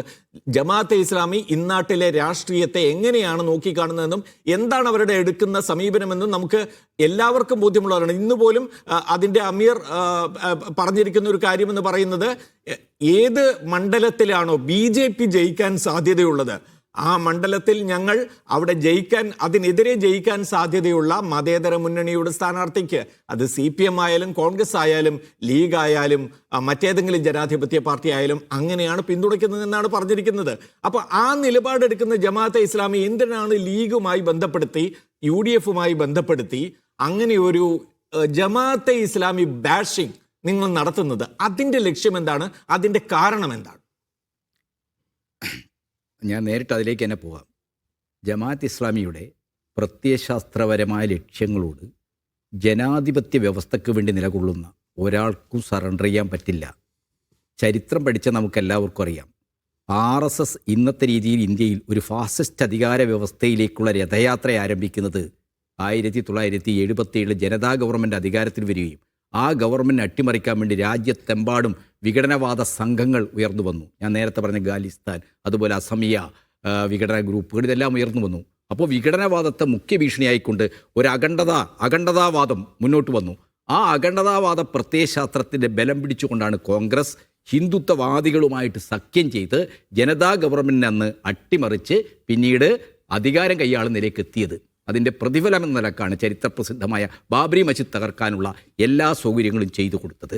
എന്ന് പറഞ്ഞു കഴിഞ്ഞാൽ ഭൂരിപക്ഷ വർഗീയതയ്ക്ക് അതിന് ഒരു ഘട്ടത്തിൽ അഖണ്ഡതാവാദമായിരുന്നുവെങ്കിൽ ഇന്നു ഹിന്ദുരാഷ്ട്രം ഉണ്ടാക്കാൻ അവർ ശ്രമിക്കുമ്പോൾ ആ ഹിന്ദുരാഷ്ട്രവാദത്തിന് അവർക്ക് ന്യായമുണ്ടാക്കാൻ എപ്പോഴും എന്താണ്, മുസ്ലിം രാഷ്ട്രം ഉണ്ടാക്കാനാണ് ശ്രമിക്കുന്നത്. ഞങ്ങളെ എന്താണ് RSS പറയുന്നത് സുഡാപ്പികളാണെന്നാണ് കമ്മ്യൂണിസ്റ്റുകാരെ കുറിച്ചിട്ട്. ഞങ്ങളെല്ലാം സോഷ്യൽ മീഡിയയിൽ ഒരു പോസ്റ്റ് ഇട്ടാൽ അതിൻ്റെ അടിയിൽ വന്നിട്ട് RSSകാർ എന്തൊക്കെ തെറിയാണ് വിളിക്കുന്നതെന്ന് പ്രമോദ് രാമനൊന്ന് പരിശോധിച്ച് നോക്കണം. മറുഭാഗത്ത് ഇതേ മുസ്ലിം മതരാഷ്ട്രവാദത്തെയൊക്കെ മുന്നിൽ നിർത്തുന്ന പ്രത്യയശാസ്ത്ര ലക്ഷ്യമായിട്ട് നടക്കുന്ന ആൾക്കാർ എന്ത് ചീത്തയാണ് ഞങ്ങൾ ജമാഅത്ത് ഇസ്ലാമിയെ വിമർശിച്ച് ഒരു പോസ്റ്റ് ഇട്ടാൽ ഉണ്ടാവുന്നത്. അപ്പോൾ മതരാഷ്ട്രവാദത്തോടുള്ള ഞങ്ങളുടെ പ്രത്യയശാസ്ത്ര നിലപാട് വളരെ പ്രധാനമാണ്. ഇവിടെ ജമാഅത്ത് ഇസ്ലാമിയുടെ സുഹൃത്ത് വാഹിദ് അദ്ദേഹം വളരെ സൗമ്യമായി പറയുകയാണ്. പക്ഷേ അദ്ദേഹത്തിൻ്റെ പ്രസ്ഥാനത്തിൻ്റെ മുൻ അമീറായ TK അബ്ദുള്ള നടത്തിയ ഒരു പ്രസംഗം ഇപ്പോൾ സോഷ്യൽ മീഡിയയിൽ ലൈവാണ്. എന്താ TK അബ്ദുള്ള പറഞ്ഞ്, നമ്മൾ ജനാധിപത്യവും മതനിരപേക്ഷതയുണ്ട്. അദ്ദേഹം വളരെ തമാശയായിട്ട് പറയുകയാണ്, ഡെമോക്രസിയൊക്കെ പറയുന്നത് എന്താണ്, അതിവിടെ പിടിച്ചു നിൽക്കണ്ടേ, അതിനുവേണ്ടി മാത്രമാണ്. അങ്ങനെ പിടിച്ചു നിൽക്കാൻ വേണ്ടി ഞങ്ങൾ വളരെ നിഷ്പക്ഷമായ നിലപാടാണ്, ഞങ്ങൾ ഹിന്ദുത്വത്തിനെതിരാണ്, ഫാസത്തിനെതിരാണ്, കോൺഗ്രസ് അല്ലാത്ത സ്ഥലത്ത് UDF അല്ലാത്ത സ്ഥലത്ത് ജയിക്കാൻ സാധ്യ CPM ആണെങ്കിൽ അവർക്ക് വോട്ട് ചെയ്യും. ഞാൻ നേരിട്ട് അനുഭവസ്ഥനാണ്. 2009 ആണവ കരാർ ഏറ്റവും കൂടുതൽ ചർച്ച ചെയ്യപ്പെട്ട ഒരു തെരഞ്ഞെടുപ്പായിരുന്നു അത്. ന്യൂക്ലിയർ അമേരിക്കയുമായിട്ടുള്ള ന്യൂക്ലിയർ ബന്ധം, അതിൻ്റെയൊക്കെ അബദ്ധത്തിലേക്ക് നമ്മുടെ രാജ്യം എത്തിയിരിക്കുകയാണ്. ആ ആണവ കരാറിന് വേണ്ടി ഏറ്റവും ശക്തമായി വാദിച്ച ഒരാളായിരുന്നു MI ഷാനവാസ്. ഞാൻ തന്നെ അദ്ദേഹമായിട്ട് എത്രയോ ചാനൽ ചർച്ചകൾ ഏറ്റുമുട്ടിയിട്ടുള്ളതാണ്. അദ്ദേഹം മത്സരിച്ചത് വയനാട്ടിലാണ്. ജമാഅത്ത് ഇസ്ലാമി അദ്ദേഹത്തിനെതിരായിട്ട് എന്തെങ്കിലും ക്യാമ്പയിൻ നടത്തിയോ? ശശി തരൂര്, നമ്മളോടൊക്കെ പറയും ശശി തരൂര്. ആ ശശി തരൂർ തിരുവനന്തപുരത്ത് വളരെ ആസൂത്രിതമായി ക്യാമ്പയിൻ അയാൾക്ക് അനുകൂലമായി നടത്തി കൊടുത്ത ആരാണ്? ജമാഅത്ത് ഇസ്ലാമിയാണ്. അപ്പം ഈ ജമാഅത്ത് ഇസ്ലാമിയും അതേപോലെ തന്നെ മതത്തെ അടിസ്ഥാനമാക്കിയുള്ള രാഷ്ട്രീയം പറയുന്ന സെക്കുലറായ ഡെമോക്രാറ്റായ ഒരു രാഷ്ട്രസങ്കല്പങ്ങൾക്കെതിരായിട്ടുള്ള ചെറുതും വലുതുമായ എല്ലാ ഗ്രൂപ്പുകളും എന്താണ്, ജനാധിപത്യ മതനിരപേക്ഷ പ്രസ്ഥാനത്തെ ആശയപരമായി തന്നെ ദുർബലമാക്കാനുള്ള നീക്കം നടത്തും. അങ്ങനെ ദുർബലമാക്കാൻ കേരളത്തിൽ കഴിയണമെങ്കിൽ CPM ഒരു ഹിന്ദുത്വ പാർട്ടിയാണ് എന്ന നെറേഷൻ ഉണ്ടാക്കണം. ആ നെറേഷൻ ഉണ്ടാക്കാനുള്ള ശ്രമമാണ്, അല്ല ഞാനത് പറഞ്ഞോട്ടെ, അതൊന്ന് നിർത്തിക്കോട്ടെ. ആ നെറേഷൻ ഉണ്ടാക്കാനുള്ള ശ്രമമാണ് CPMൻ്റെ. CPM എല്ലാ മുസ്ലിം വിരുദ്ധമാണ്. ജമാഅത്ത് ഇസ്ലാമിയെ വിശ്രമിച്ചാൽ, മുസ്ലിം ലീഗിനെ വിമർശിച്ചാൽ എല്ലാം മുസ്ലിം വിരുദ്ധമാണ്. ഈ നിജേഷ് അരവിന്ദ് ഇവിടെ എത്ര സാത്വികനായിട്ടാണ്, എത്ര സൗമ്യമായിട്ടാണ് അദ്ദേഹത്തിൻ്റെ മുസ്ലിം സ്നേഹം പറഞ്ഞുകൊണ്ടിരിക്കുന്നത്. ആ സിംല സമ്മേളനം കഴിഞ്ഞ് ഇവിടെ ഇറങ്ങിയ ഒരാളുണ്ട്, AK ആന്റണി എന്ന അദ്ദേഹത്തിൻ്റെ പേര്. മകനിപ്പോൾ എന്താണ് മുൻകൂറായിട്ട് BJPക്ക് കൊടുത്തിരിക്കുക. അദ്ദേഹം ഈ തിരുവനന്തപുരം വിമാനത്താവളത്തിൽ വെച്ച് പറഞ്ഞ എന്താണെന്നറിയോ? ഇവിടെ ന്യൂനപക്ഷങ്ങൾ അമിതമായി കൂടുതൽ കാര്യങ്ങൾ നേടിക്കഴിഞ്ഞു, അതുകൊണ്ട് ഭൂരിപക്ഷത്തിന് അതൃപ്തിയുണ്ടെന്ന്. ഇത് സംഘപരിവാറിന്റെ ലൈനല്ലേ അദ്ദേഹം പറഞ്ഞത്? ആ സംഘപരിവാർ ലൈനിലല്ലേ കോൺഗ്രസിന്റെ ഒരു മനസ്സെപ്പെടും. കോൺഗ്രസ് ഇപ്പോൾ പുറത്ത് കേരളത്തിൽ CPM-നെ മുസ്ലിം സമുദായത്തെ കുറ്റക്കാരൻ. നമുക്കെല്ലാവർക്കും 2021 തെരഞ്ഞെടുപ്പിൽ അത് കോവിഡ് മാത്രമല്ലല്ലോ, പൗരത്വ നിയമത്തിനെതിരായിട്ട് CPM എടുത്ത ശക്തമായ നിലപാടുകൾ വളരെ ഏകോപിതമായ പിന്തുണ മുസ്ലിം സമൂഹത്തിനകത്തുണ്ടായി. അങ്ങനെ ഉണ്ടായപ്പോൾ അതിനെ തെറിപ്പിക്കാൻ, അതിനെ എങ്ങനെ ശിഥിലമാക്കണം, CPM-ന് നടന്ന സമരത്തിൽ പിൻവലിക്കേണ്ട കേസുകൾ പലതും ഇപ്പോഴും പിൻവലിക്കാതെ കിടക്കുന്നു. ശ്രീ KT കുഞ്ഞിക്കണ്ണൻ, പ്രമോദ് രാമൻ, അതൊരു എന്റെ പേരിലും കേസുണ്ട് അതിന്റെ. അത് ലോ ആൻഡ് ഓർഡറുമായി ബന്ധപ്പെട്ട കേസാണ്, എന്റെ പേരിൽ കേസുണ്ട്. ആയിക്കോട്ടെ, അല്ല അത് ശരിയാണോ? താങ്കളുടെ പേരിലായാലും മറ്റൊരു ഏതെങ്കിലും ഒരു പ്രവർത്തകന്റെ പേരിലായാലും ശരിയാണോ എന്നുള്ളതാണ് എന്റെ ചോദ്യം. അതൊക്കെ എന്താണ് ഈ എന്തെങ്കിലും ഒറ്റപ്പെട്ട സംഭവം, അപവാദങ്ങളെ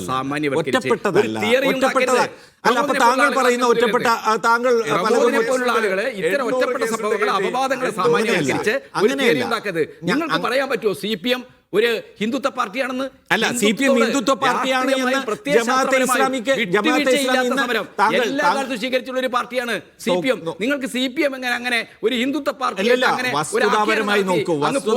ശ്രീ KT കുഞ്ഞിക്കണ്ണൻ, വസ്തുതാപരമായി നോക്കൂ. നമുക്ക് ഇപ്പോൾ കേരളത്തിൽ ഇതിന്റെ നിലപാട് പറയേണ്ട ആളാണ് ഈ ജമാഅത്തെ ഇസ്ലാമിയുടെ അമീർ ശ്രീ മുജീബുർ റഹ്മാൻ. അദ്ദേഹം ഇന്ന് വാർത്താ സമ്മേളനം നടത്തി വിശദീകരിച്ചിട്ടുണ്ട്. അത് കേൾക്കേണ്ട കാര്യങ്ങൾ നമ്മൾ കേൾക്കണം. ഇടതുപക്ഷം ഇല്ലാത്തൊരു കേരളമല്ല ഞങ്ങൾ ആഗ്രഹിക്കുന്നത്. ഇടതുപക്ഷം ഉൾപ്പെടെ, കോൺഗ്രസ് ഉൾപ്പെടെ, മുസ്ലിം ലീഗ് ഉൾപ്പെടെ എല്ലാ ജനാധിപത്യ പാർട്ടികളും സംഘപരിവാറിനെതിരെ നിലകൊള്ളുന്ന ഒരു രാഷ്ട്രീയമാണ് ഞങ്ങൾ ആഗ്രഹിക്കുന്നത് എന്ന് അവർ പറയുമ്പോൾ അത് വിശ്വസിക്കാതെ വീണ്ടും CPM-നെ ഹിന്ദുത്വ പാർട്ടിയാക്കി അറ്റാക്ക് ചെയ്യാൻ വരുന്നു. നിങ്ങളുടെ നിലപാടിലുണ്ടാകുന്ന വ്യത്യാസങ്ങൾ മാത്രമാണ് ഒരുപക്ഷെ അവർ ചോദ്യം ചെയ്യുന്നത് എന്ന് പറയുമ്പോൾ അതിനെ നമ്മൾ പൂർണ്ണമായി തള്ളിക്കളയാൻ കഴിയുമോ? അതൊന്ന്. ഞാൻ ശ്രീ വാഹിദിലേക്ക് വരാം. വാഹിദിനാണ് അതിനോട് കൂട്ടിച്ചേർക്കാനുള്ളത്. വാഹിദ്, നേരത്തെ അദ്ദേഹം പറയുമ്പോൾ എന്തോ സംസാരിക്കാൻ ശ്രമിക്കുകയായിരുന്നു. അതെ, ഞാൻ പറഞ്ഞു വന്നത്, അദ്ദേഹം നമ്മളെ ഇവിടെ ദാമോദർ പ്രസാദ് സൂചിപ്പിച്ച ഒരു വളരെ അടിസ്ഥാനപരമായ കാര്യമുണ്ട്. ഇന്ന് ഈ പ്രസ്താവന, ബാലൻ സഖാവിന്റെ പ്രസ്താവനയായാലും CPM നേതാക്കൾ നടത്തിക്കൊണ്ടിരിക്കുന്ന നിരന്തരമായിട്ടുള്ള പ്രസ്താവനകളും ഭരണ നടപടികളാണെങ്കിലും അതിൻ്റെ ഒരു രാഷ്ട്രീയമാണ് ഇവിടുത്തെ മൗലികമായിട്ടുള്ള പ്രശ്നം. അത് ഒരു ഹിന്ദു മെജോറിറ്റേറിയനിസത്തെ വളർത്തുന്ന ഹിന്ദുത്വ രാഷ്ട്രീയത്തിന്റെ ലൈനാണ്, അതിനെ പിന്തുണക്കുന്ന ലൈനാണ് എന്നതാണ് നമ്മളെ വിമർശനം. അപ്പോൾ ശ്രീ KT കുഞ്ഞിക്കണ്ണൻ പറയുന്നത്, അല്ലെങ്കിൽ CPM-ന്റെ നേതാക്കൾ പറയുന്നത്, അയ്യോ ഞങ്ങളെ സംഘികളാക്കുന്നേ, അയ്യോ ഞങ്ങളെ ഹിന്ദുത്വവാദികളാക്കുന്നേ എന്നുള്ളതാണ്. അതൊരു തരം എന്താ പറയുക, മറുപടി പറയാൻ കഴിയാത്തൊരു ബൗദ്ധിക ദാരിദ്ര്യത്തിൽ നിന്നുള്ള ഒരു കരച്ചിലാണ് എന്ന് അതിനെക്കുറിച്ച് പറയാൻ കഴിയും. നിങ്ങൾ ആത്മപരിശോധന നടത്താനോ ആത്മവിചാരണ നടത്താനോ സന്നദ്ധമല്ലാതെ നിങ്ങൾ ഒരേ തരത്തിലുള്ള മെജോറിറ്റേറിയനിസ്റ്റ് നയം നിരന്തരമായി പുലർത്തിക്കൊണ്ടിരിക്കുകയാണ്. അതിനൊരു നാട്ടക്കുറിയാക്കി വെക്കുകയാണ് ജമാഅത്തെ ഇസ്ലാമിയെ ചെയ്യുന്നത്. ഞങ്ങളെ സംബന്ധിച്ചിടത്തോളം ഞങ്ങൾ വളരെ ക്ലിയർ ആണ്. 70-ലധികം വർഷത്തെ പ്രവർത്തന ഹിസ്റ്ററി ഇവിടെ ജനങ്ങൾക്ക് മുമ്പിലുണ്ട്. ഞങ്ങളുടെ ലിറ്ററേച്ചർ ജനങ്ങൾക്ക് മുമ്പിലുണ്ട്. ഞങ്ങൾ എന്താണ് പറഞ്ഞുകൊണ്ടിരിക്കുന്നത് എന്ന് ജനങ്ങൾക്ക് മുമ്പിലുണ്ട്.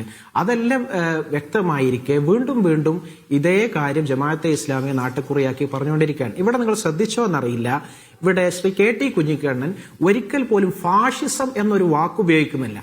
ഇത് CPIM ഹിന്ദുത്വ ലൈനിലേക്ക് അധപ്പതിച്ചതിന്റെ ലെഫ്റ്റ് എന്ന് CPM-നെ വിളിക്കാൻ കഴിയാത്ത വിധം CPIM മാറിപ്പോയ ഒരു റൈറ്റ് ഹിന്ദുത്വ മെജോറിറ്റേറിയൻ ലൈന്.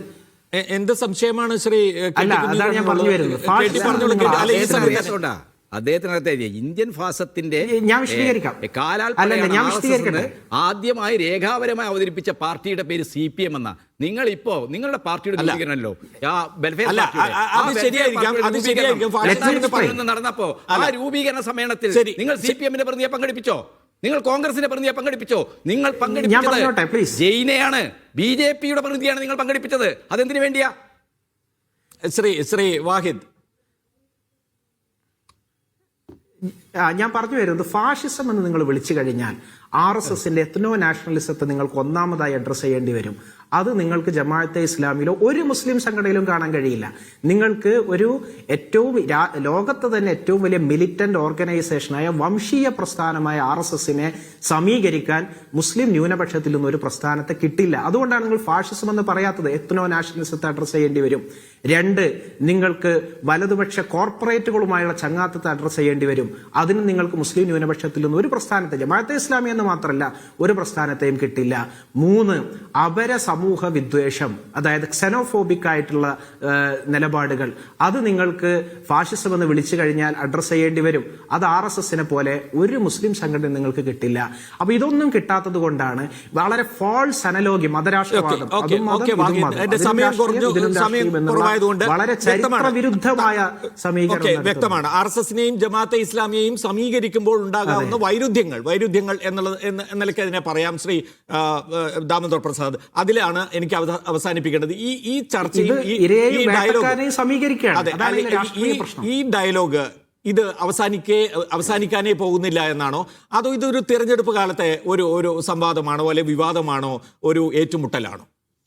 ഇത് സംവാദമാണോ എന്നൊക്കെ സംശയം. വിവാദത്തിന് സംവാദം വിളിക്കും. സംവാദമൊക്കെ ഈ വിവാദങ്ങൾ കേരളത്തിൽ അവസാനിക്കുന്ന, കേരളത്തിന് ഭാവിക്കുന്നല്ല. കാര്യം കേരളത്തിൽ വ്യാപകമായ രീതിയിൽ ഈ ഇസ്ലാമോഫോബിക്കും ന്യൂനപക്ഷ വിരുദ്ധ ഒരു പ്രചാരം വലിയ തോതിൽ വന്നിട്ടുണ്ട്. ഇത് CPMന്റെ നിലപാട് കൊണ്ട് CPM ഹിന്ദുത്വ പാർട്ടിയായിട്ടൊന്നും ആരും വിലയിരുത്താൻ പറ്റുന്ന CPM ഹിന്ദു പാർട്ടിയൊന്നും അല്ല. പക്ഷേ പ്രധാനപ്പെട്ട തെരഞ്ഞെടുപ്പുമായി ബന്ധപ്പെട്ട് CPMന് നേരിട്ട തിരിച്ചടിയിൽ CPM പുതിയ രാഷ്ട്രീയ തന്ത്രം മെനയുന്നതിൻ്റെ ഭാഗമായിട്ട് അതാണ് നമ്മളിത് പല കാര്യം ഘടകങ്ങൾ ചേരുമ്പോഴാണ് അത് സൃഷ്ടിക്കുന്ന ആപൽക്കരമായ രാഷ്ട്രീയം കേരളത്തിന് മുമ്പാകെയുണ്ട്. അതുകൊണ്ട് ഞാൻ ചോദിച്ചിട്ടുണ്ടെങ്കിൽ ഈ താക്കോൽ സ്ഥാനത്തെക്കുറിച്ച് NSന് കൊടുത്ത കാര്യം എന്തുകൊണ്ടാണ് AK ബാലൻ ഓർമ്മിപ്പിക്കാതെ ഞാൻ ചോദിച്ചത്. കാര്യം അതായിരുന്നു പറയേണ്ടിയിരുന്നത്. കാര്യം ഇത് ജമാഅത്ത് ഇസ്ലാമി അമിതരോപ്പ് കൊണ്ടുവന്ന പറഞ്ഞ സമയത്ത് UDF വിമർശിക്കാൻ മറ്റു ഘടകങ്ങൾ അത് പറയാതെ എന്തുകൊണ്ടൊരു മുസ്ലിം സംഘടനയെ തെരഞ്ഞെടുത്തു, മാത്രമല്ല മുസ്ലിം സമൂഹത്തിൻ്റെ ഇടയിൽ വിഭജനം ഉണ്ടാക്കാൻ ശ്രമമുണ്ട്. ഇതിൻ്റെ അകത്ത് ഈ വിഭജനത്തിൻ്റെ രാഷ്ട്രീയം ആണ് ഇതിൻ്റെ അകത്ത്. കാര്യം മുസ്ലിം സമൂഹത്തിൻ്റെ അകത്തും പ്രശ്നങ്ങൾ സൃഷ്ടിക്കുക, അതുപോലെ ധ്രുവീകരിക്കുക. ഈ ധ്രുവീകരണ രാഷ്ട്രീയം കേരളത്തിന് ആപൽക്കരമാണ്. പക്ഷെ അതുകൊണ്ട് എന്താ വെച്ചിട്ടുണ്ടെങ്കിൽ CPMനാണ് ഇതിൻ്റെ അകത്ത് കേരളത്തിൽ ഇടതുപക്ഷത്തിൻ്റെ കോൺസ്റ്റിറ്റ്യുവൻസിൻ്റെ ഏറ്റവും എതിർപ്പുണ്ടാകുന്നത്. ഇടതുപക്ഷത്തിനെ ദുർബലപ്പെടുന്നതാണ് AK ബാലൻ്റെ പ്രസ്താവന. എന്തുകൊണ്ട് വൈകുന്നേരം ഈ UDFനെ കണ്ണീർ തിരുത്തേണ്ടി വന്നു? ഇടതുപക്ഷത്തിൻ്റെ നിയോജക മണ്ഡലത്തിൽ തന്നെയാണ് എൻ്റെ പ്രശ്നം. ഇടതുപക്ഷം വിശാലമായ നിയോജക മണ്ഡലത്തിൽ തന്നെ എതിർപ്പുണ്ട്. കാര്യം അതിനെ തന്നെ ദുർബലപ്പെടുന്ന പ്രസ്താവന ഉണ്ടാവുന്നു എന്നുള്ളതാണ് ഗതികേട്. പക്ഷേ ഇത്രയും മുതിർന്ന നേതാവ്, വിദ്യാർത്ഥി രാഷ്ട്രീയ പ്രസ്ഥാനത്തിൽ കടന്നു വന്ന് CPMന്റെ പോളിറ്റ് ബ്യൂറോ പോലെ തന്നെ നേതാവിന് ഇങ്ങനെ വികലമായ ചിന്ത എവിടുന്ന് ഉത്ഭവിക്കുന്ന കാര്യം ഇപ്പോൾ പറയുമ്പോഴാണ് നമുക്ക് ആകെ പേടി തോന്നുന്നത്. കേരളത്തെക്കുറിച്ച് ഇങ്ങനെ എവിടുന്ന് ഈ വികലമായ ചിന്ത ഒരു ഇക്കോസിസ്റ്റം വളർന്നു വരുന്നു. എക്കോ ആണ് ശരിക്കും ഈ ഒരു എക്കോ സിസ്റ്റമാണ്. അതായത് വലതുപക്ഷ എക്കോ ആണ് നമ്മൾ കേൾക്കുന്നത്. എങ്ങനെ ആ എക്കോ സിസ്റ്റത്തിൽ അതിന്റെ മറുമൊഴിയായി അദ്ദേഹം മാറുന്നു എന്നുള്ളതാണ് നമ്മൾ അത്ഭുതപ്പെടുത്തുന്ന കാര്യം. തീർച്ചയായും വളരെ നന്ദി. ചർച്ചയിൽ പങ്കെടുത്ത എല്ലാ അതിഥികൾക്കും. ഒരുപാട് ചർച്ചകൾ ബാക്കി വെച്ചുകൊണ്ട് തന്നെയാണ് ഇപ്പോഴും ഇത് അവസാനിക്കുന്നത്. തെരഞ്ഞെടുപ്പ് കാലത്ത് മറ്റേത് വിഷയത്തെക്കാളും പ്രോമിനന്റ് ആയിട്ട് ഇത് നിൽക്കുമോ എന്നുള്ളതും കൂടി ഒരു ചോദ്യം തന്നെയാണ്. എല്ലാവർക്കും നന്ദി.